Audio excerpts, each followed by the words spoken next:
जय हिंद दोस्तों। कैसे हैं आप लोग? उम्मीद है अच्छे होंगे और अच्छे से तैयारी भी कर रहे होंगे। आज 31 अगस्त 2023 है और आज हम लोग करंट अफेयर्स में देखने वाले हैं लीबिया संकट, भारत केन्या सहयोग समझौता, भारत और ग्रीस संबंध और गिग वर्कर्स, उसके बाद से स्वदेश दर्शन योजना। ठीक है, बहुत ज्यादा इंपॉर्टेंट है, बहुत बेस्ट टॉपिक है। सभी टॉपिक्स काफी अच्छे से हम लोग मैप के साथ सारी चीजों को डिस्कस करेंगे। ठीक है, तो चलिए इसको शुरू करते हैं। और देखिए, मैं आप लोग से एक बार फिर से कहना चाहता हूँ, बीच बीच में मैं जरूर कहता हूँ, क्योंकि जितना इम्पोर्टेंट है ना टॉपिक, आप लोग को यूट्यूब में भी बहुत कम ऐसे चैनल्स मिलेंगे जो कि आपको रियल में पूरा समर्पित रूप से आपको पढ़ाने की कोशिश करते होंगे, जो बेस्ड टॉपिक है और जो आपके सिलेबस के अकॉर्डिंग। ठीक है, तो इसलिए थोड़ा सा चैनल को जरूर सपोर्ट कीजिए आप लोग, थोड़ा लाइक कमेंट आप लोग कीजिए। ठीक है, अगर सब्सक्राइब नहीं किए हैं तो सब्सक्राइब कर लीजिए। ठीक है, और टेलीग्राम चैनल भी है, उसमें भी आप जा करके जुड़ सकते हैं। वहां पे आपको मेंस राइटिंग करने का भी एक विकल्प है आपके पास। रोज आप एक आंसर राइटिंग प्रैक्टिस कर सकते हैं वहां पे। और जो टेलीग्राम चैनल है उसमें आप जा करके वो उसमें डाल सकते हैं। ठीक है, उसमें अगर डालते हैं तो हम लोग उसका आपका आंसर जो है उसको रिव्यू भी करते हैं। ठीक है, तो अभी हम लोग एक यहाँ पे जो भारत ग्रीस संबंध है बहुत ज्यादा इंपॉर्टेंट है, क्योंकि देखिए ग्रीस के साथ जो संबंध है, आप इससे पहले बहुत मुश्किल से कभी कभी कुछ बातें सुने होंगे, लेकिन अभी जो है भारत का एक लगाव जो है ग्रीस के साथ बढ़ता जा रहा है। तो हम लोग काफी अच्छे से डिस्कस करेंगे भारत और ग्रीस संबंध।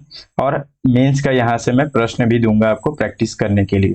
और बाकी मैप बेस्ड जितने भी यहाँ पे जो अभी टॉपिक देख रहे हैं, काफी इंपॉर्टेंट टॉपिक है हमारे एग्जाम की दृष्टि से, यूपीएससी मेंस और प्रीलिम्स की दृष्टि से। ठीक है, तो चलिए शुरू करते हैं। और सबसे पहले हम लोग मैप के साथ चलेंगे। तो लीबिया जो संकट है उसी मैप भी है, और मैप तो आज काफी है, हम लोग को काफी अच्छे से मैप को देखेंगे। देखिए लीबिया संकट, आपको अगर आप लोगों ने प्रीवियस ईयर का क्वेश्चन देखा होगा 2023 का, मैं सारे प्रश्नों को डिस्कस किया हूँ अच्छे से। और लगातार करंट अफेयर्स पढ़ाता हूँ, तो ये मेरा आदत है ये सब चीजों को ध्यान रखने का।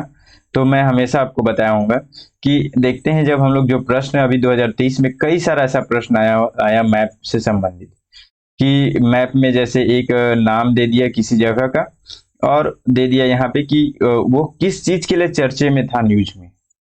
क्या ऐसा नॉर्मल जो बेसिक पॉइंट होता है, जो मेन पॉइंट है जिसको कहते हैं, जैसे कि यहाँ पे लीबिया संकट, तो यहाँ पे क्या ऐसा संकट हुआ।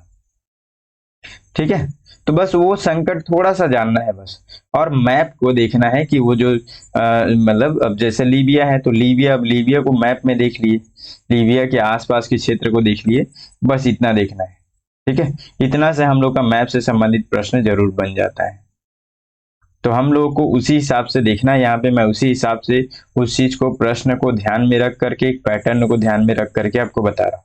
देखिए लीबिया कहाँ पे है मैप में, यहाँ पे आपको दिखेगा लीबिया। ये पूरा अफ्रीका का क्षेत्र है, उत्तरी अफ्रीका आपको दिखेगा यहाँ पे। तो हम लोग मेडिटेरियन सी के बारे में भी देखे थे, अभी मैं आपको मेडिटेरियन सी से जुड़े हुए देश भी बता दूंगा इसके साथ ही साथ जोड़ करके। ठीक है, ताकि हम लोग को और अच्छा रिवीजन हो जाएगा।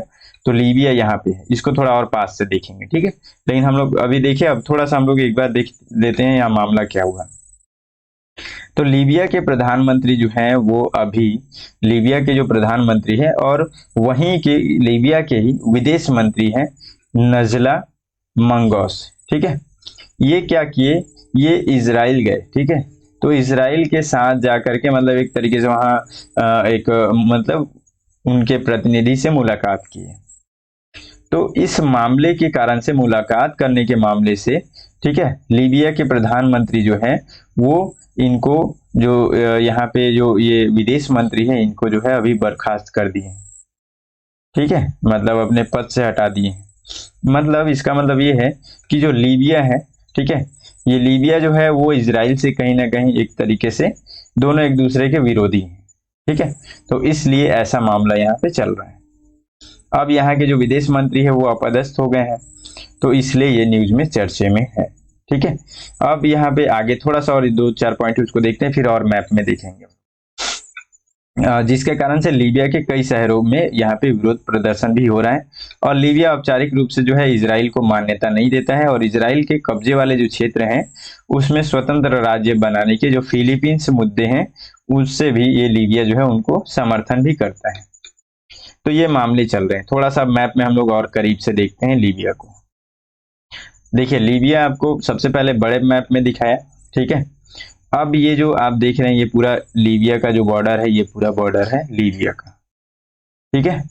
इसकी राजधानी आप देखेंगे कि मेडिटेरियन सी में यहाँ पे आपको ये दिखेगा त्रिपोली, ठीक है। तो ये त्रिपोली यहाँ पे आपको दिखेगा पूरा मेडिटेरियन सी में, आपको एकदम मतलब उसके बॉर्डर पे आपको दिखेगा, ठीक है, मतलब उस समुद्र के किनारे, ठीक है। तो ये लीबिया है। और लीबिया से अब यहाँ पे देखते हैं कि लीबिया से कौन कौन से देश जो है वो बॉर्डर से उससे जुड़े हुए हैं। तो आप पहले अगर देखेंगे पूर्व क्षेत्र में, पश्चिमी क्षेत्र में, लीबिया के पश्चिमी क्षेत्र में, तो आपको यहाँ दिखेगा ट्यूनीसिया। ट्यूनीसिया के बाद से आप देखते हैं राउंड में ऐसे घूमते हुए आते हैं तो आपको फिर अल्जीरिया दिखेगा। अल्जीरिया के बाद से नाइजर दिखेगा जो बॉर्डर से टच करता है लीबिया के। उसके बाद से आपको चाड दिखेगा, फिर आपको सूडान और फिर इजिप्ट, ठीक है। तो यहाँ पे आप देख रहे हैं कि 6 देश जो है वो लीबिया को उसके बॉर्डर के साथ टच करते हैं। और उत्तरी क्षेत्र अगर आप देखते हैं तो आपको मेडिटेरियन सी जो है उसका बॉर्डर से जुड़ा हुआ दिखेगा। तो ये कुछ कुछ बातें जो हैं उसको खास करके याद रखना जरूरी है, ठीक है। अब यहाँ पे बात चल रहा है इजराइल का, तो हम लोग थोड़ा सा मैप में इजराइल को भी देखते हैं। इजराइल कहाँ पे है, तो इजराइल इस जगह पर है, और ये भी मेडिटेरियन सी का जो बॉर्डर है उससे टच करता है ये, ठीक है। और इसका जो राजधानी है वो है जेरूसलम, ठीक है। और जो इजराइल है, इजराइल को आप देखेंगे तो यहाँ पे आप जो इजिप्ट है, शायद इसमें बहुत अच्छे से नहीं दिख रहा है, ठीक है। कुछ कुछ चीजें नाम, अब जैसे जॉर्डन जुड़ा हुआ है तो नॉर्मली जॉर्डन को देख सकते हैं आप, ठीक है। फिर उसके बाद से लेबनान और सीरिया, ठीक है। और यहाँ पे सीरिया जो है ये लोग जुड़े हुए हैं। बाकी आप लोग थोड़ा सा इसको मैप में देख लेंगे, क्योंकि मैप यहाँ पे अच्छे से क्लियर नहीं है, तो मैं नहीं चाहता हूँ कि आप लोगों को कुछ भी ऐसे मिस्टेक यहाँ से कुछ ऐसा पता चले। इजराइल और जो अब लीबिया जो है, ये दोनों जो देश हैं ये दोनों आपस में करीब कैसे दिखेंगे, तो हम लोग थोड़ा सा दूसरा मैप देखते हैं। देखिए अब यहाँ पे आपको दिखेगा ये मेडिटेरियन सी का एरिया है, ये वाला। मैं मेडिटेरियन सी पहले भी आपको बताया था मैप जब हम लोग प्रैक्टिस कर रहे थे। एक बार और हम लोग यहाँ पे देख लेंगे तो काफी अच्छे से और हम लोग समझ में आ जाएगा। तो देखिए लीबिया यहाँ पर है, ठीक है, अफ्रीकी क्षेत्र के अंतर्गत, जबकि पश्चिमी एशिया के अंतर्गत आपको जो इजराइल है वो इस जगह पे दिखेगा। ये वाला एरिया है मेडिटेरियन सी का। मैं इसको थोड़ा सा वैसे तो आपको दिख गया होगा ना, ये आपको मैं ये तीर का निशान जो कर रहा हूँ वो है इजराइल, ठीक है। तो इजराइल यहाँ पर है और लीबिया यहाँ पर है, ठीक है। तो लीबिया के विदेश मंत्री जो है वो इजराइल से अगर मिले उसके कारण से जो है उनको अपदस्थ कर दिया गया है, तो इसलिए लीबिया जो है वो चर्चे में है। क्लियर हो गया। अब हम लोग यहीं पे थोड़ा सा फटाक से एक बार मेडिटेरियन सी से जुड़े हुए जितने देश हैं थोड़ा सा हम लोग उसके बारे में भी देख लेते हैं, ठीक है। देखिए आप अगर अफ्रीकी क्षेत्र के अंतर्गत आप देखते हैं या फिर मेडिटेरियन सी के आप अगर दक्षिण क्षेत्र में देखते हैं, दक्षिणी बॉर्डर अगर देखते हैं, तो आपको सबसे पहले यहाँ पे इजिप्ट दिखेगा, फिर लीबिया दिखेगा, फिर ट्यूनीसिया, फिर अल्जीरिया, उसके बाद से फिर मोरक्को, ठीक है। उसके बाद से आप अगर पूर्वी पश्चिमी क्षेत्र में देखते हैं मेडिटेरियन सी के, तो आपको स्पेन दिखेगा, फिर फ्रांस दिखेगा। और उसी को आप उत्तरी क्षेत्र में देखते हैं तो आपको इटली दिखता है, फिर स्लोवानिया, फिर क्रोएशिया, उसके बाद से बोस्निया, फिर यहाँ पे मोंटेनेग्रो, फिर अल्बानिया, फिर ग्रीस। ग्रीस के बारे में अभी हम लोग पढ़ेंगे, तो देख लीजिए ग्रीस भी जो है मेडिटेरियन सी को टच कर रहा है। फिर आपको यहाँ पे दिखेगा तुर्की, ठीक है। फिर यहाँ पे आपको दिखेगा साइप्रस। जो साइप्रस आपको दिख रहा है कि पूरे तरीके से जो है वो मेडिटेरियन सी के अंदर है, बीच में उसके पूरे बॉर्डर जो है वो जो पूरे मेडिटेरियन सी के अंतर्गत है, ठीक है। उसके बाद से आपको यहाँ पे सीरिया दिखता है पूर्वी क्षेत्र में, फिर आपको लेबनान दिखेगा और फिर इजराइल दिखेगा। तो इस तरीके से मेडिटेरियन सी को एक झलक में कम से कम हम लोग फिर से एक बार रिवाइज कर ले तो काफी, ये इस तरीके से हम लोग अगर थोड़ा थोड़ा रिवाइज करते रहते हो तो दिमाग में बैठते जाता है, ठीक है। तो अब हम लोग आगे बढ़ते हैं और फिर हम लोग एक और मैप देखेंगे यहाँ पे, और उसको हम लोग देखेंगे केन्या के साथ जोड़ करके। तो भारत और केन्या यहाँ पे सहयोग समझौता, देखिए, अगर कुछ इसके बारे में कुछ बड़ी बातें आती है, कोई एडिटोरियल आता है, तो मैं बिल्कुल बड़े लेवल पे इसको डिस्कस करूंगा। लेकिन अभी प्रीलिम्स की दृष्टि से इम्पोर्टेंट हमारे लिए है कि केन्या कहाँ पे है, इसके मैप बेस्ड यहाँ से प्रश्न बनने की संभावना है। तो हम लोग केन्या को भी अच्छे से देखेंगे। सबसे पहले बड़े लेवल पे देखिए आप यहाँ पे, ये है केन्या, ठीक है। इस देश को आप देख रहे हैं कि ये आपको अफ्रीका कंट्रीज, ये भी अफ्रीका के अंतर्गत आपको दिख रहा है, अफ्रीका महाद्वीप के अंतर्गत, ठीक है। और भारत को आप देख रहे हैं कि भारत यहाँ पे है, ठीक है। अब यहाँ पे क्या मामला चल रहा है, केन्या न्यूज में क्यों है, तो थोड़ा सा हम लोग इसको भी देखते हैं। देखिए, गोवा शिपयार्ड लिमिटेड, ठीक है, और केन्या शिपयार्ड लिमिटेड, ये दोनों मिल करके जो है यहाँ पे जहाज के डिजाइन और निर्माण पर सहयोग करने के लिए औपचारिक रूप से समझौता ज्ञापन पर इन लोगों ने हस्ताक्षर किया है। हिंद महासागर के क्षेत्र के भीतर समुद्री सुरक्षा भी यहाँ पे बढ़ाने पर ये लोग विशेष जोर दे रहे हैं, ठीक है। अब देखिए, मैं आपको मैप में इसलिए भी बताया कि यहाँ पे आपको भारत दिख रहा है और यहाँ पे केन्या दिख रहा है। तो केन्या के लिए भी जो हिंद महासागर है वो इम्पोर्टेंट है, हमारे लिए तो ये है, केन्या के लिए भी इम्पोर्टेंट। तो इसलिए केन्या पे जो है दोनों देश एक तरीके से इस पे फोकस रखे हुए हैं, ठीक है। और इस तरीके से जो है केन्या के साथ हम लोगों ने जहाज का डिजाइन और निर्माण के लिए एक दूसरे साथ एक मतलब ये समझौता किए हैं, ठीक है। तो न्यूज में क्यों है ये भी जानना जरूरी है, थोड़ा सा बेसिक चीज, ठीक है। तो हम लोग इसको भी समझ गए और यहाँ पे क्यों चर्चे में था ये भी समझ गए। अगर कुछ बड़े लेवल पे होगा तो मैं उसको फिर बड़े लेवल से ही चर्चा करूंगा आगे चल करके, ठीक है। थोड़ा सा अब हम लोग केन्या का थोड़ा अब हम लोग करीब से देखते हैं, बड़े लेवल पे देख लिए, अब उसको हम लोग केवल उस कंट्री को फोकस करके देखते हैं। देखिए, केन्या जो है, आपको केन्या यहाँ पे अब दिख रहा है। पहले तो हम लोग बड़े छोटे लेवल पे देखे, बड़े लेवल पे केन्या के अंतर्गत हम लोग देख रहे हैं कि केन्या से कौन कौन से देश जुड़े हुए हैं, ठीक है। तो आपको आप दिखेगा यहाँ पे कि उत्तरी क्षेत्र में, केन्या के उत्तरी क्षेत्र में आपको इथोपिया दिखेगा। इथोपिया के बाद से आपको अगर उत्तरी क्षेत्र में बोले या तो उत्तर पश्चिमी क्षेत्र में बोले तो साउथ सूडान आपको दिखेगा, केन्या से, केन्या के बॉर्डर को टच करता हुआ। उसके बाद से आपको पश्चिमी क्षेत्र में युगांडा दिखेगा और दक्षिण पश्चिमी क्षेत्र में देखेंगे तो तंजानिया दिखेगा, ठीक है। और फिर राउंड के साथ आप देखते हैं कि जो इसका बॉर्डर है वो यहाँ पे आपको इंडियन ओशियन से टच करता हुआ भी दिखेगा, ठीक है। और फिर आपको लास्ट में पूर्वी क्षेत्र में इसके सोमालिया बॉर्डर जो है वो टच करता है इसके साथ, ठीक है। और जो केन्या की राजधानी है वो है नैरोबी, ठीक है। और कुछ बातें यहाँ पे, जैसे कि विक्टोरिया लेक, काफी इंपॉर्टेंट लेक है, मैं इसके बारे में बताया हूँ, ठीक है। तो विक्टोरिया लेक जो है वो भी केन्या जो कंट्री है उसके बॉर्डर तक यहाँ पे उसको टच करता है। आप दिख रहे हो, आपको यहाँ पे दिख रहा है कि ये पूरा बॉर्डर इस तरीके से पूरे अंदर तक फैला हुआ है। तंजानिया में भी आपको ये दिखेगा, इसका बॉर्डर लगा हुआ, युगांडा से भी दिखेगा लगा हुआ, ठीक है। उसके बाद से यहाँ पे ये एक और लेक है, इसमें लेक यहाँ पे रुडोल्फ, ठीक है। तो लेक रुडोल्फ जो है वो केन्या के अंतर्गत है, ठीक है। तो हम लोग केन्या के बारे में समझे, कुछ और बातें हम लोग देखते हैं यहाँ पे, ठीक है, क्योंकि सहयोग के क्षेत्र में कुछ और भी यहाँ पे बातें हैं, देखते हैं। रक्षा मंत्रालय के यहाँ पे जो राजनाथ सिंह जो है ने केन्याई कैबिनेट सचिव को केन्याई सशस्त्र बलों के उपयोग के लिए यहाँ पे ग्लाइडर्स इंडिया लिमिटेड के द्वारा निर्मित 15 जोड़ी पैराशूट भेंट किए, ठीक है। तो भारत के द्वारा इनके साथ भी एक अच्छा समझौता, एक अच्छा संबंध बनाने के लिए कहीं ना कहीं प्रयास किया जा रहा है। और यहाँ पे देखें कि भारत के द्वारा जो है यहाँ पे पैराशूट इनको भेज मतलब एक तरीके से भेंट के रूप में दिया गया। और साथ ही साथ जो है भारत ये भी चाह रहा है कि केन्या में एक उन्नत सीटी स्कैन सुविधा की स्थापना करना, यहाँ पे एक कोशिश कर रहा है भारत कि हम लोग यहाँ पे जो है इस तरीके का एक सीटी स्कैन जो है यहाँ पे एक सुविधा इसको केन्या को प्रदान करें। तो इसके बारे में भी कुछ बातें चल रही हैं, ठीक है, लगातार जो है भारत प्रयास कर रहा है। तो ये कुछ कुछ बातें जो हैं वो केन्या के संबंध में है। अगर इसके अलावा कुछ और बातें होंगी तो मैं उसको भी अच्छे से डिस्कस करूंगा, ठीक है। अभी हम लोग को नॉर्मल जो अभी जिस तरीके से हम लोग को जितना जानना चाहिए उतना हम लोगों ने परफेक्टली जान लिया, ठीक है, प्रीलिम्स की दृष्टि से। चलिए आगे बढ़ते हैं। भारत और ग्रीस संबंध को देखते हैं। बहुत अच्छे से इसको सारी चीजों को डिस्कस करूंगा। ये मेंस के लिए हमारे को बहुत ज्यादा इंपॉर्टेंट है, बहुत बहुत ज्यादा इंपॉर्टेंट है।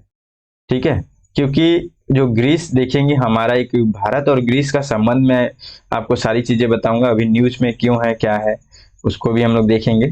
ठीक है, तो ग्रीस के साथ आप देखेंगे कि लगभग उस तरीके से प्रश्न अभी नहीं बना है, क्योंकि ग्रीस के साथ हमारा कुछ उस तरीके से संबंध अभी खास करके उस तरीके से न्यूज में नहीं था, लेकिन अभी जो है अब धीरे धीरे बढ़ रहा है।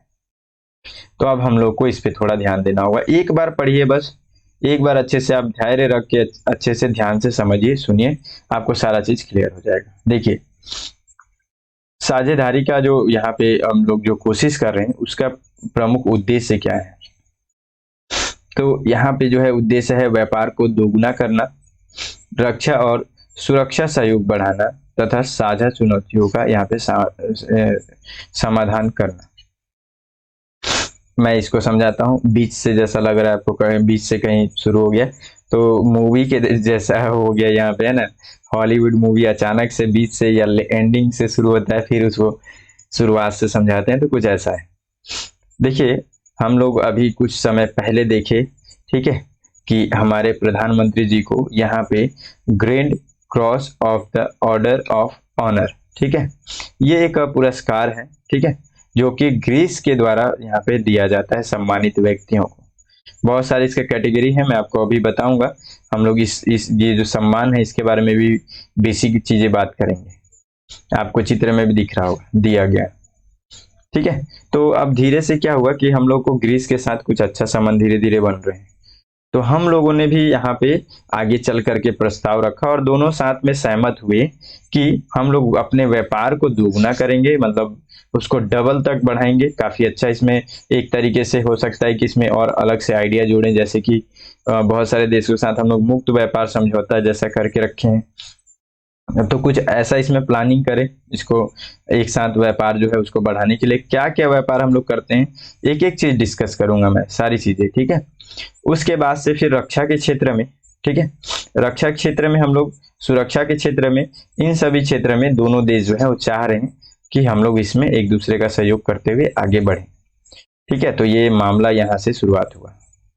फिर यहाँ पे हमारे यहाँ पे प्रधानमंत्री जी को ये जो सम्मान मिला, यहाँ पे गए थे तो, ठीक है, तो आप देखते हैं कि यहाँ पे जो ये ग्रीस के जो राष्ट्रपति हैं वो है कतेरीना, ठीक है, सकेलारो पोलू, ठीक है। तो अलग अलग देश का अपने हिसाब से उच्चारण और नाम रहता है, ठीक है। उसके बाद से देखिए कि भारत के प्रधानमंत्री ने एथेंस में गुमनाम सैनिक के मकबरे पर श्रद्धांजलि अर्पित की। तो ये जो गुमनाम सैनिक का मकबरा जो है काफी इंपॉर्टेंट है प्रीलिम्स की दृष्टि से।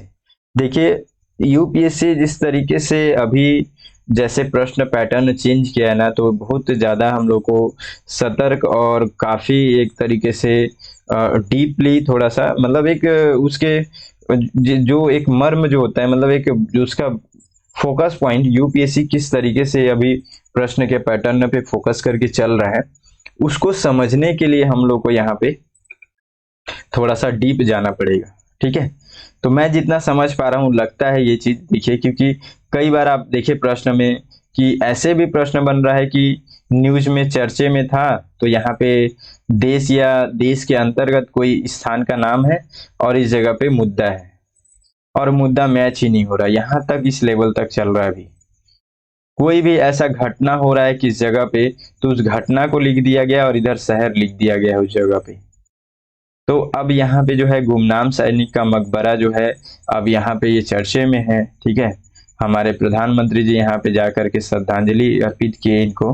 तो ये हमारे लिए इम्पोर्टेंट हो गया है कि सबसे पहले तो यहाँ पे प्रश्न प्रीलिम्स के लिए बन जाएगा कि गुमनाम सैनिक का मकबरा कैसे बन रहा है। अभी एग्जामिनर्स लोग मतलब हालत खराब कर देंगे अगर आप लोग अच्छे से सीरियसली तैयारी नहीं करेंगे तो।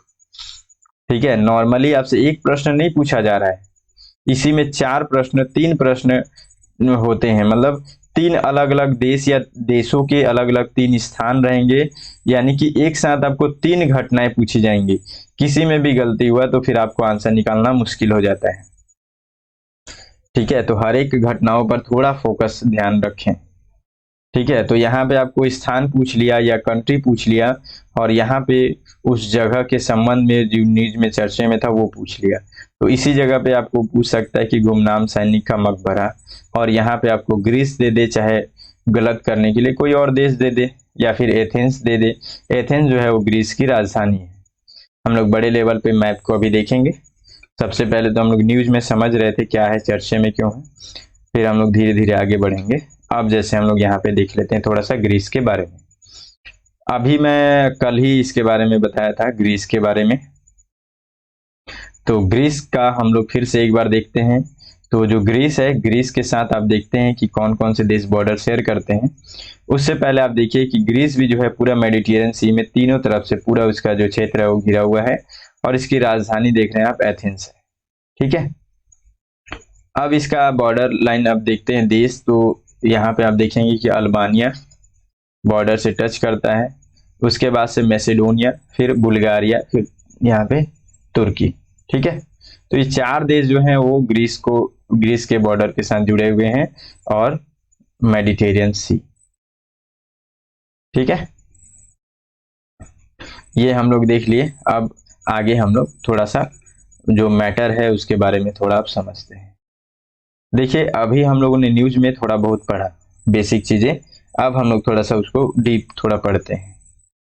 ठीक है, अब हम लोग जैसे जब हम लोगों ने अब जो ग्रीस के साथ हम लोग संबंध आगे बढ़ाए, तो इसमें हम लोगों ने कौन कौन से ऐसे जो क्षेत्र है जिसपे हम लोगों ने विस्तार से बातें की, और हम लोग उसके बारे में आगे जो है उस संबंध को आगे और बढ़ाना चाहते हैं। तो सबसे पहले तो यहाँ पे रक्षा सुरक्षा, जो मैं आपको अभी इससे पहले बताया, तो उसके अंतर्गत जो है भारत और ग्रीस विशेष रूप से समुद्री सुरक्षा, आतंकवाद का विरोध, साइबर सुरक्षा, रक्षा उद्योग में अपने रक्षा एवं सुरक्षा सहयोग को बढ़ाने में सहमत हुए। तो पहला रक्षा सुरक्षा के क्षेत्र में, उसके बाद से समुद्री और अंतरराष्ट्रीय कानून का यहाँ पे पालन करना, इस पे भी इन दोनों जो है देश एक साथ सहमत हुए। ठीक है, लंबे समय से समुद्री यात्रा में संलग्न, प्राचीन तथा दीर्घकालिक समुद्री दृष्टिकोण रखने वाले दो देशों के राजनेताओं के रूप में उन्होंने समुद्र के कानून, विशेष रूप से समुद्री कानून पर संयुक्त राष्ट्र कन्वेंशन के प्रावधानों के अनुसार अंतरराष्ट्रीय शांति, स्थिरता और सुरक्षा हेतु संप्रभुता, क्षेत्रीय अखंडता एवं आवागमन की स्वतंत्रता के पूर्ण सम्मान के साथ एक स्वतंत्र, खुले तथा नियम आधारित भूमध्य सागर एवं हिंद प्रशांत क्षेत्र के संबंध में दृष्टिकोण साझा किया। तो इन पूरे कहानी का मतलब यही है कि देशों के आगे आप कभी भी जब देखते हैं कि, मैं आपको थोड़ा सा मैप में समझाता हूं तब ज्यादा क्लियर होगा। देखिए यहाँ पे ये केन्या को हाईलाइट किया गया है, तो इसको आप थोड़ा सा के लिए इग्नोर कर देंगे। मैप यहाँ पे रखा हूं मैं आप लोगों को समझाने के लिए मेन।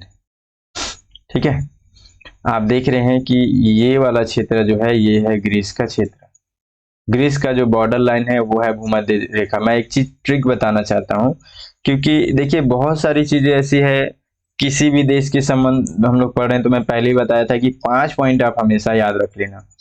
ठीक है, राजनीति, आर्थिक, ऐतिहासिक, ठीक है, फिर ये रक्षा हो गया, फिर पर्यावरण हो गया।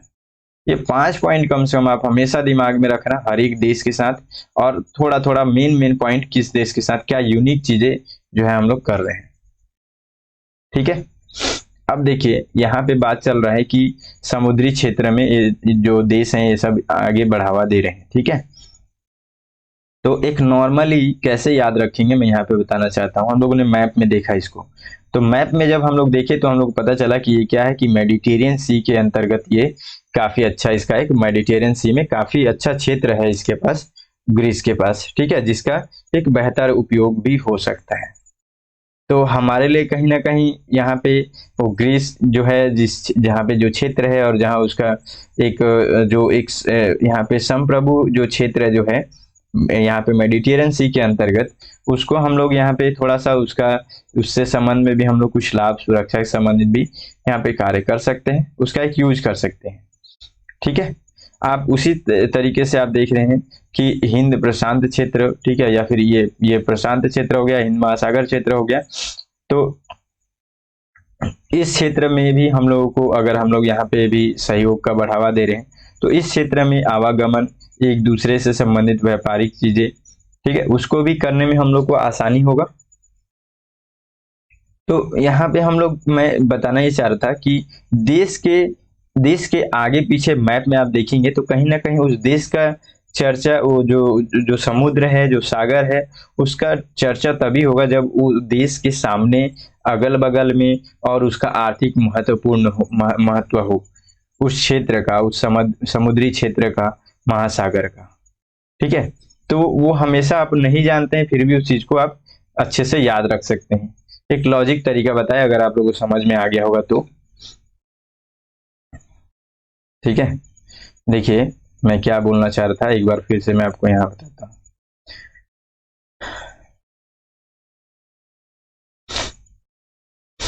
देखिए हम लोग जो है,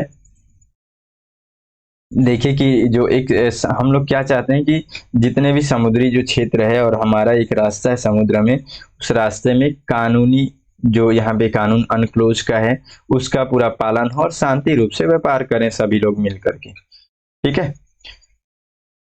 इसके साथ हम लोगों ने किसको देखा, तो हम लोगों ने देखा भूमध्य सागर को।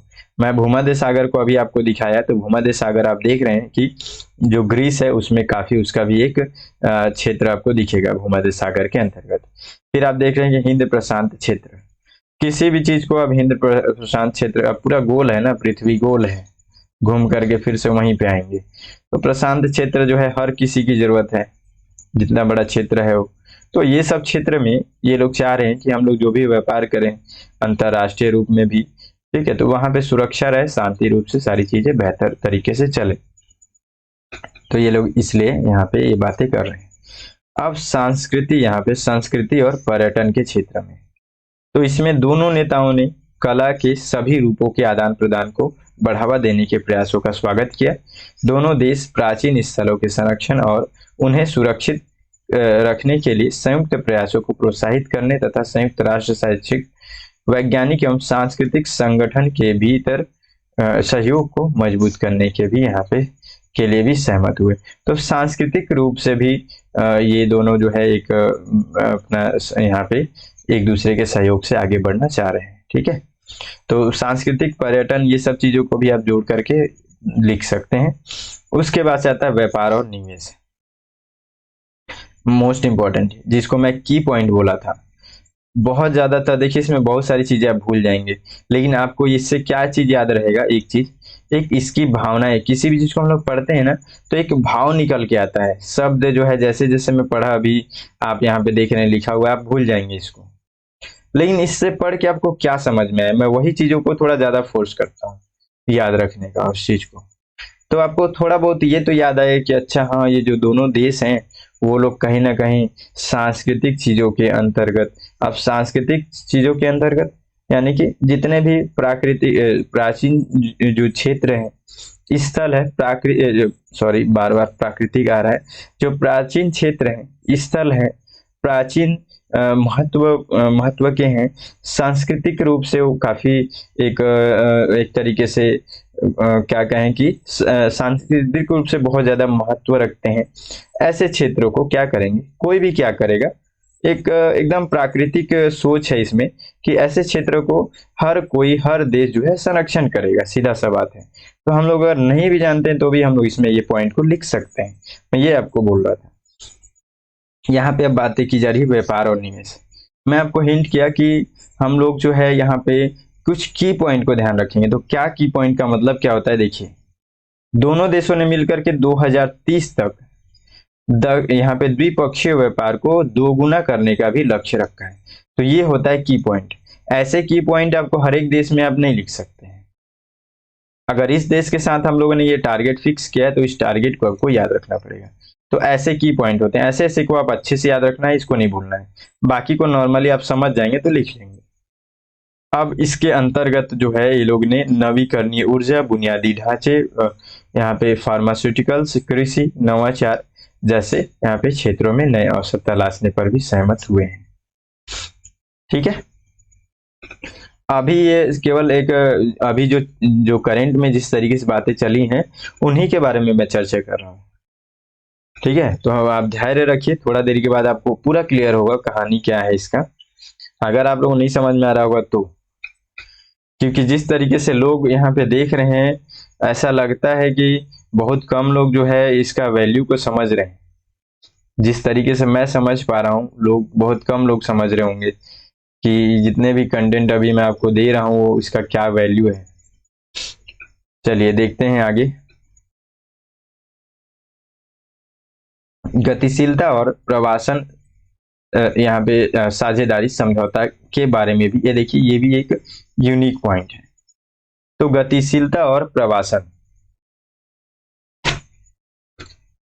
इस संबंध में भी यहाँ पे इस समझौते को भी लगातार ये लोग आगे बढ़ाने का प्रयास कर रहे हैं।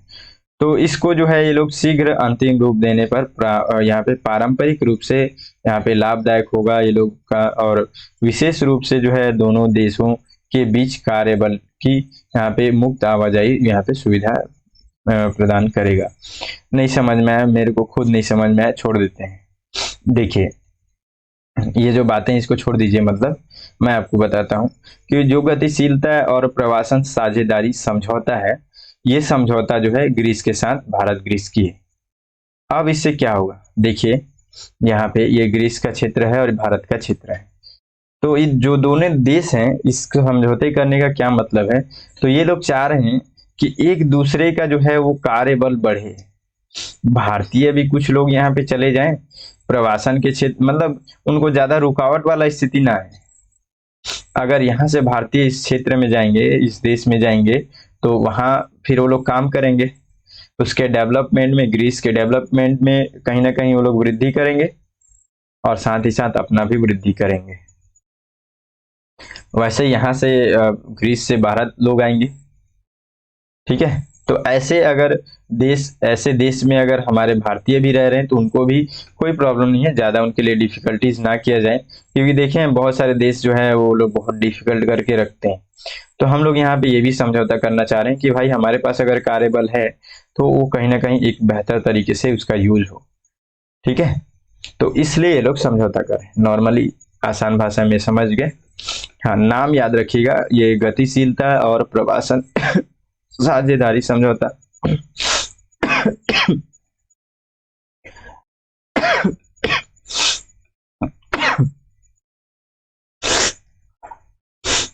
थोड़ा तबीयत ठीक नहीं है लेकिन लगातार ये सब लगा ही रह रहा है, काम तो नहीं रुकना चाहिए। अब बार बार बीच बीच में कुछ ना कुछ प्रॉब्लम हो ही रहा है, तो उससे काम अगर रुकेगा तो भी सही नहीं है ना। डेडिकेशन बहुत मायने रखता है। ठीक है, तो आप लोगों को भी इतना डेडिकेशन के साथ, कई कितने लोग ऐसे हैं आप लोग को, मेरे को एक बार जरूर कमेंट कीजिएगा जो आप लोग पूरा वीडियो देखे हैं। मैं पूरा वीडियो देखा हूँ, इस तरीके से एक बार आप लोग कमेंट करके बताइएगा, मैं देखना चाहता हूँ कितने लोग के पास डेडिकेशन है। मजाक में मत लीजिएगा, इग्नोर कर देते हैं कई लोग, कमेंट ही नहीं करते हैं, लेकिन वो ज्यादा फर्क नहीं पड़ेगा। देखिए मैं तो अपना काम कर रहा हूँ, मैं करूंगा, आप नहीं सपोर्ट करेंगे तो कोई दूसरा करेगा, लेकिन करेगा। अगर सही चीजें हैं तो होगी, आगे बढ़ेंगी, आज नहीं तो कल बढ़ेंगी। लेकिन प्रॉब्लम क्या होगा, प्रॉब्लम आपको होगा।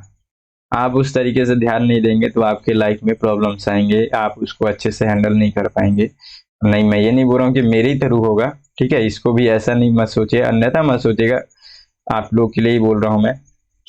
ठीक है, तो डेडिकेशन बहुत ज्यादा जरूरी है। हम लोग जो लक्ष्य, जिसका सपना देख रहे हैं ना, वो ऐसा नहीं है, आसान नहीं है। और डेडिकेशन केवल उस एग्जाम के लिए नहीं है, आपके लाइफ में भी बहुत बेहतर चेंजेस लेकर के आता है।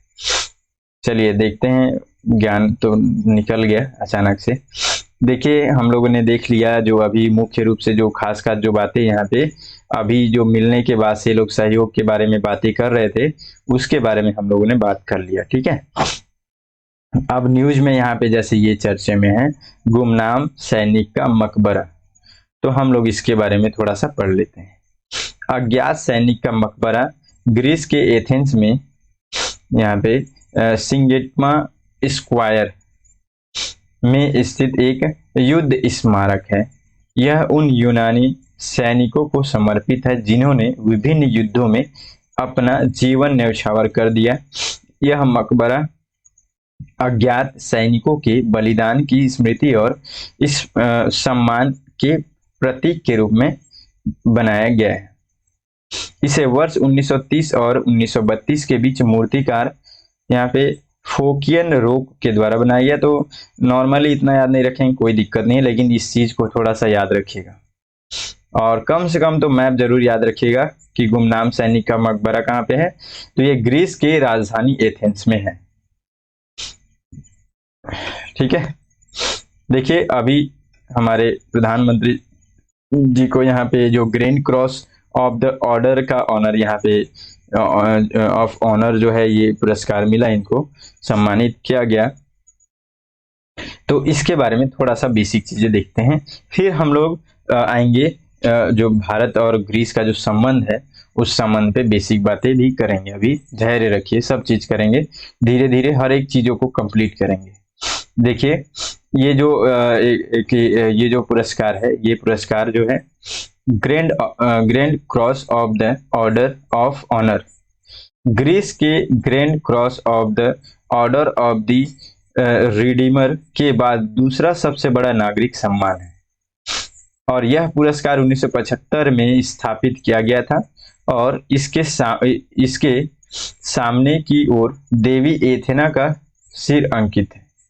साथ ही साथ उसमें लिखा गया है कि केवल धर्मी या न्याय परायण लोगों को सम्मानित किया जाना चाहिए, इस तरीके से उसमें लिखा हुआ है और प्लस यहाँ पे देवी एथेना का वहां पे चित्र भी बना हुआ है। ठीक है, यह पुरस्कार उन व्यक्तियों को दिया जाता है जिन्होंने राजनीति, कूटनीति, संस्कृति, विज्ञान, सामाजिक सेवा के क्षेत्र में खुद को प्रतिष्ठित किया है, साथ ही ग्रीस के हितों एवं मूल्यों को भी बढ़ावा दिया है। तो ऐसे लोगों को ये सब चीजें दी जाती हैं। ठीक है, अब हम लोग आते हैं एकदम मोस्ट इंपॉर्टेंट चीज। देखिए आज न्यूज में कुछ और है, कल और हो जाएगा, कुछ और चीजें हो जाएंगी, है ना। जो मैं अभी आपको जो पढ़ाया संबंध जो जो न्यूज में जिस तरीके से लोग एक दूसरे का जो सहयोग करके चल रहे हैं, तो आज जो उस चीज की जरूरत है तो वो चीजें कर रहे हैं। कल के डेट में कुछ और जरूरत होगा आपसी संबंध में, तो फिर उस चीज को करेंगे, तो वो बदलेंगी। लेकिन ये मोस्ट इंपॉर्टेंट इसलिए है क्योंकि जैसे कि ऐतिहासिक संबंध क्या है, तो ये नहीं बदलेगा। इसको एक बार अच्छे से पढ़ लो, समझ लो, हमेशा आपको काम आएगा, मैं यही बोलना चाह रहा हूँ। तो चलिए देखते हैं इसमें ऐतिहासिक संबंध। ग्रीस के साथ भारत का जो संपर्क है वो लगभग 2500 वर्ष पूर्व आरंभ हुआ था। कैसे? तो यहाँ पे जो है ईसा पूर्व 4वीं शताब्दी में सिकंदर महान का अभियान जो है भारतीय उपमहाद्वीप के उत्तर पश्चिमी भाग तक पहुंचा था। ठीक है, तो ये यहीं से ये इनका शुरुआत हुआ।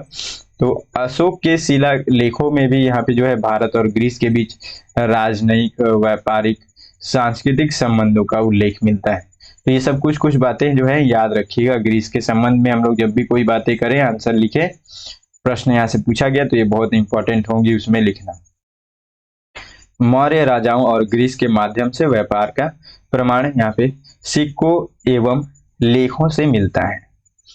आचार्य चाणक्य ने अर्थशास्त्र में चंद्रगुप्त के दरबार में मेगास्थनीज नामक यवन राजदूत के आने के बारे में उल्लेख किया है, आप लोग जानते हैं।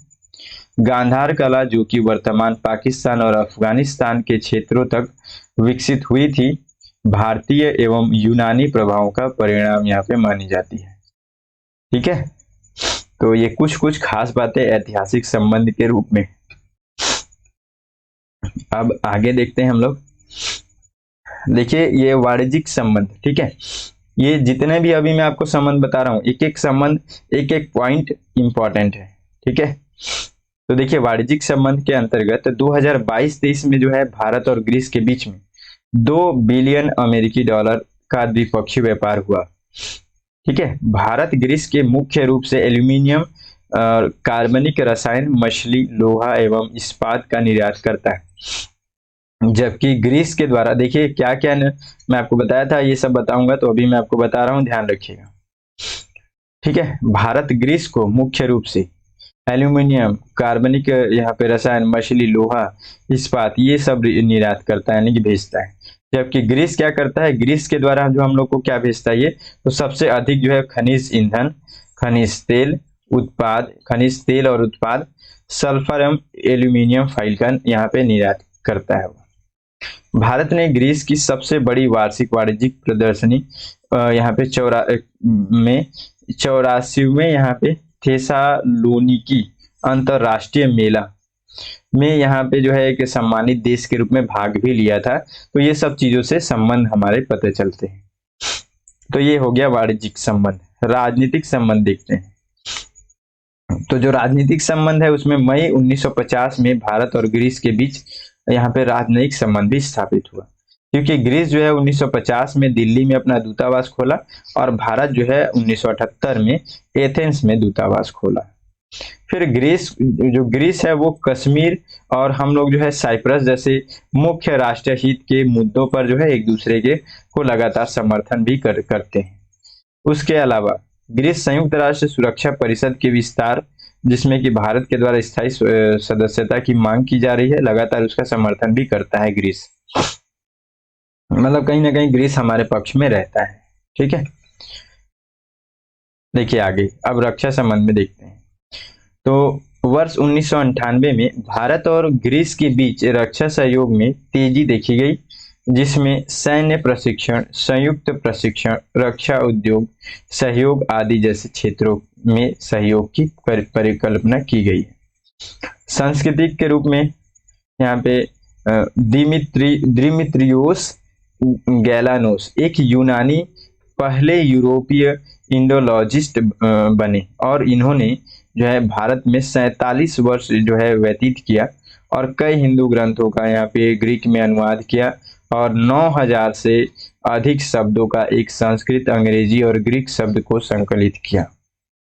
देखिए सब इंपॉर्टेंस हम लोग को पता चल रहा है कि जो है ग्रीस के साथ हमारा जो है भारत का किस प्रकार संबंध है। देखिए आगे भारत में सितंबर 2000 में जवाहरलाल नेहरू विश्वविद्यालय नई दिल्ली में यहाँ पे हेलेनिक अध्ययन के लिए एक यहाँ पे दिमित्रियोस गैलानोस चेयर की भी स्थापना की गई 2000 में। उसके बाद से भारतीय सांस्कृतिक संबंध जो है यहाँ पे संबंध परिषद ग्रीक छात्रों को यहाँ पे भारत में अध्ययन करने के लिए वार्षिक छात्रवृत्ति भी प्रदान करती है। ठीक है, और प्रतिष्ठित ग्रीक इंडोलॉजिस्ट प्रोफेसर निकोलस कजानास को वर्ष 2021 में भारत के 72वें गणतंत्र दिवस के अवसर पर प्रतिष्ठित पद्मश्री पुरस्कार विजेता भी घोषित किया गया था। तो इस तरीके से जो कुछ खास बातें जो हैं देखिए काफी इंपॉर्टेंट है जो भारत ग्रीस संबंध है हमारे एग्जाम की दृष्टि से। तो जितना ज्यादा हो सके इसके बारे में जो पॉइंट में बताऊं सब याद रखिएगा। तो हम लोगों ने इस तरीके से सारी चीजें डिस्कस कर ली लगभग। हमारे को जो चीजें यहाँ पे आंसर लिखने के लिए जरूरत थी वो सब चीजें हम लोगों ने डिस्कस कर लिया। थोड़ा सा ग्रीस के बारे में फिर से कुछ बातें देखते हैं फैक्ट के रूप में। जैसे ग्रीस जो है दक्षिण यूरोप में भूमध्य सागर पर एक लंबी तटीय रेखा वाला देश है। इसकी सीमा अल्बानिया, उत्तरी मैसेडोनिया, फिर बुल्गारिया, तुर्की से लगी हुई। ग्रीस दुनिया का सबसे पुरानी सभ्यताओं में से एक है। इसे पश्चिमी सभ्यता का उद्गम स्थल माना जाता है। यह लोकतंत्र, दर्शन, रंगमंच, ओलंपिक खेलों का जन्म स्थल है। इसमें सरकार की जो यहाँ पे पद्धति है वो यहाँ पे संसदीय पद्धति है। प्रमुख पर्वत श्रृंखला यहाँ पे है, एक है पिंडस और फिर टॉरस। और यहाँ पे सबसे लंबी नदी है इस देश की लियाकमोन नदी। और ग्रीस का सबसे ऊंचा पर्वत है माउंट ओलंपस। ठीक है, चलिए अभ्यास प्रश्न है, आपको इसको आंसर लिखना है, बिल्कुल लिखना है, मोस्ट इंपॉर्टेंट है। ठीक है, मैं इतना ही दबाव डाल सकता हूँ और ज्यादा कुछ नहीं कर सकता मैं। तो आप लोगों को लिखना है, चाहे आप लोग कैसे भी लिखो, आप लोग देख के लिखो, कोई प्रॉब्लम नहीं है, आप लोग लिखो, बस आप लोग के लिए है। एक बार देख के लिखिए, 2 बार देख के लिखोगे, तीसरे बार तो कम से कम बिना देखे कुछ तो लिखोगे ना। फिर धीरे से ऐसे हैबिट बनता है किसी चीज का, अचानक से तीर नहीं मारोगे कोई भी। चलो देखते हैं, यहाँ पे प्रश्न है, भारत और ग्रीस के संबंधों पर चर्चा करते हुए विश्लेषण कीजिए कि ग्रीस भारत के लिए किस प्रकार महत्वपूर्ण है। 250 शब्द है उसके बाद, आराम से 250 शब्द है आपके पास, अच्छे से आप लिख सकते हैं। 15 अंक का प्रश्न रहेगा, ठीक है। तो उसको ध्यान में रख करके आपको आंसर लिखना है। अब आगे अगला टॉपिक देखते हैं, गिग वर्कर्स बहुत ज्यादा इंपॉर्टेंट है, ठीक है, क्योंकि ऐसे छोटे छोटे वर्ड्स जो हैं वो काफी इंपॉर्टेंट है, और इम्पॉर्टेंट इसलिए भी है क्योंकि ये इकोनॉमी की दृष्टि से भी इम्पॉर्टेंट है। तो ऐसे ऐसे प्रश्न आपको इकोनॉमी के संदर्भ में आपको देखने को मिलता है प्रीलिम्स में, तो इसको समझना जरूरी है। और इसलिए भी समझना जरूरी है क्योंकि जो गिग वर्कर्स हैं, ठीक है, इससे संबंधित राजस्थान जो है पहला राज्य जो है यहाँ पे, ये एक विधेयक इनके लिए यहाँ पे लेकर के आ गया है, ठीक है, तो इसलिए और ज्यादा न्यूज में आ गया। और न्यूज में आने का भी कारण है, देखिए अगर इसके बारे में कुछ और भी विस्तृत बातें होंगी तो मैं जरूर इसके बारे में डिटेल्स में बातें करूंगा, क्योंकि मेरे हिसाब से ये इम्पोर्टेंट लग रहा है, ठीक है। तो जो गिग वर्कर्स होते हैं ये सबसे पहले हैं क्या, हम लोग को मोस्ट इंपॉर्टेंट बस इतना ही बातें अभी जानना जरूरी है। तो देखिए जो गिग वर्कर्स होते हैं, ये मामला भी इसलिए चल रहा है क्योंकि ये लोग ऐसे हैं, सबसे पहले इनको समझने के लिए एक बार गिग इकोनॉमी को समझिए। जो गिग इकोनॉमी होता है, ठीक है, इसमें आप देखेंगे अगर आपको इकोनॉमी कभी भी केवल संगठित रूप से ही फोर्सफुल नहीं होता है, मतलब आगे नहीं बढ़ता है, सभी लोगों का इसमें जो है थोड़ा थोड़ा योगदान जरूर रहता है, ठीक है। तो जितने भी असंगठित रूप से, जिसको कोई भी ऐसे फॉर्मेलिटी के द्वारा कोई भी इस तरीके से असंगठित रूप से, नॉर्मली इतना समझ रहे होंगे आप असंगठित किसको कहते हैं, तो इन सभी कार्यों को करा करके जो इकोनॉमी में जो डेवलप किया जाता है, उन सभी चीजों को, जिसको हम लोग यहाँ पे मुक्त बाजार प्रणाली भी कहते हैं। तो ऐसे जितने भी व्यवस्थाएं यहाँ पे चलती हैं इकोनॉमी के सेक्टर में, वे सभी जो होते हैं यहाँ पे इकोनॉमी, गिग इकोनॉमी के अंतर्गत आते हैं। और इसमें जो कार्य करने वाले लोग हैं वे होते हैं गिग वर्कर्स। कुछ समझ में आया? अर्थव्यवस्था को डेवलप करने के लिए, इसको वृद्धि के लिए हम लोगों को बहुत सारी ऐसे प्रोजेक्ट्स पे काम करना पड़ता है। फिर काम करने के लिए, चाहे आप देखेंगे बहुत लोग छोटे छोटे दुकानों में जॉब करते हैं इस तरीके से, तो वे सभी लोग कहीं ना कहीं इकोनॉमी को बढ़ा रहे हैं ना, तो ऐसे वृद्धि को हम लोग कहेंगे गिग इकोनॉमी। इसको जो बढ़ाने वाले लोग जो हैं, जो इसमें काम कर रहे हैं, ये लोग कहेंगे गिग वर्कर्स कहलाएंगे ये लोग, ठीक है। चलिए मैं अब इस ऐसे भाषा में अगर आप लोगों को समझ जाए तो ऐसे में दोनों तरफ से मैं समझाता हूँ। तो देखते हैं इसमें ये क्या लिखा हुआ है कि एक मुक्त बाजार प्रणाली है जिसमें जो है पारंपरिक पूर्णकालिक रोजगार के बजाय अस्थायी रोजगार का प्रचलन होता है, और संगठन अल्पकालिक अनुबंधों के लिए स्वतंत्र श्रमिकों का अनुबंध यहाँ पे करते हैं। तो ऐसे को हम लोग कहते हैं गिग इकोनॉमी।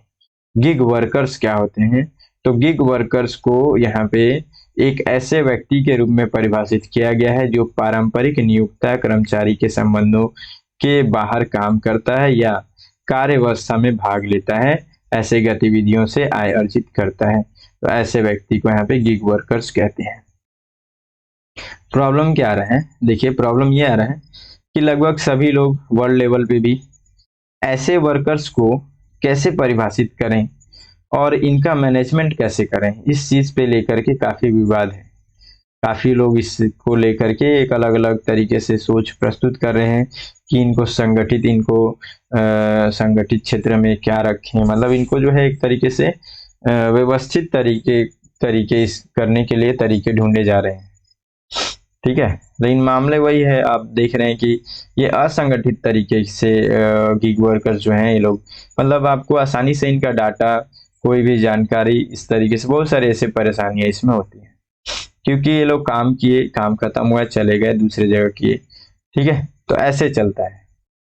तो इसमें अलग अलग तरीके की कठिनाइयां हैं। बाकी इस पे अगर बड़े लेवल पे एडिटोरियल वगैरह कुछ भी ऐसा आता है तो मैं इसको बड़े लेवल पे डिस्कस करूंगा। अभी बेसिक तरीके से हम लोग समझ गए,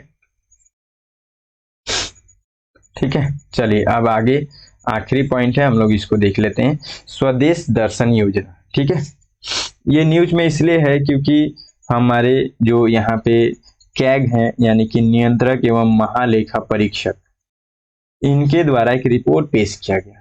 ठीक है, उस रिपोर्ट में बताया गया कि जो हम लोग जो ग्रामीण क्षेत्र के अंतर्गत पर्यटन के विकास के लिए स्वदेश दर्शन योजना जिसको स्टार्ट कर रहे थे हम लोग, उसके अंतर्गत जो है हम लोगों ने इस पर पर्याप्त ध्यान नहीं दिया और उसको जितना डेवलप उसमें करने के लिए जो खर्च का आवंटन किया गया था या जो प्लानिंग किया गया था वो हम लोग पूरा नहीं कर पाए हैं। ठीक है, सरकार के द्वारा, केंद्र सरकार के द्वारा ये योजना है, 100% योजना है, केंद्र सरकार ही पूरे मैनेज करती है। ठीक है, तो ये ऐसे मामले चल रहे हैं न्यूज में। हम लोग को समझना है कि स्वदेश दर्शन योजना क्या है। सबसे मुख्य रूप से हमारे लिए सबसे मेन इंपॉर्टेंट चीज यही है। तो हम लोग देखते हैं इसको थोड़ा सा। देखिए, स्वदेश दर्शन योजना स्वदेश दर्शन योजना जो है वो, देखिए सबसे पहले पॉइंट में 2-3 पॉइंट है बस, ज्यादा नहीं, याद रखने के लिए आपको। 100% जो है यहाँ पे केंद्र वित्त पोषित योजना है। यहाँ से पहला प्रश्न तो इस टॉपिक से बन जाता है, जिसे भारत सरकार के पर्यटन एवं सांस्कृतिक मंत्रालय के द्वारा 2014-15 में शुरू किया गया था। दूसरे टॉपिक में ये भी बन जाता है। इस योजना के तहत जो है 15 विषयगत अलग अलग सर्किट रखे गए हैं। कौन कौन से? तो बौद्ध सर्किट, तटीय सर्किट, डेजर्ट, इको, यहाँ पे heritage, Himalayan, Krishna, north east circuit, Ramayana circuit, ग्रामीण सर्किट, आध्यात्मिक, सूफी, तीर्थकर, जनजातीय और वन्य जीव सर्किट। तो ऐसे ऐसे सर्किट्स बनाएंगे जहां उसको एक तरीके से जो है पर्यटन की दृष्टि से उसको डेवलप करने का प्लानिंग है इस योजना के अंतर्गत। ठीक है, देखिए आगे चल करके इसको और थोड़ा सा इसमें और ज्यादा कार्य की वृद्धि करने के लिए जो है स्वदेश दर्शन योजना 2.0 लेकर के आया गया। इसके बारे में भी थोड़ा सा देख लेते हैं 2-4 पॉइंट। देखिए, जनवरी 2023 से प्रारंभ स्वदेश दर्शन योजना को स्वदेश दर्शन योजना 2.0 लेकर के आया गया। इसको नया स्वरूप दिया गया। इसका पीछे उद्देश्य क्या था? तो उद्देश्य था पर्यटक और गंतव्य स्थल केंद्रित दृष्टिकोण को ध्यान में रखते हुए स्थायी और जिम्मेदार पर्यटन स्थलों को विकसित करना है। ठीक है, और इसके साथ ही यहाँ पे इसके तहत गया और नालंदा को विकसित करने के लिए इसमें चुना गया। जबकि मंत्रालय की प्रसाद योजना जो है ये भी पर्यटन से संबंधित योजना है। इसके तहत बिहार के सीतामढ़ी जिले में यहाँ पे पुनौरा धाम को विकास करने के लिए चिन्हित किया गया। तो ये सभी कुछ बातें करंट अफेयर्स से थी। हम लोग का आज का जो करंट अफेयर्स था उसमें हम लोग जितने टॉपिक्स थे सारी टॉपिक्स को अच्छे से हम लोगों ने कवर कर लिया। बहुत ज़्यादा इंपॉर्टेंट है अगले 2024-25 के लिए। ठीक है, तो आप लोग काफ़ी बहुत अच्छे से पढ़िए और आप लोग स्वस्थ रहिए। देख रहे हैं मेरा हालत, तो कम से कम आप लोग स्वस्थ रहें, अच्छे से रहें और अपना ख्याल रखें। ठीक है, मिलते हैं फिर अगले वीडियो में, तब तक के लिए जय हिंद।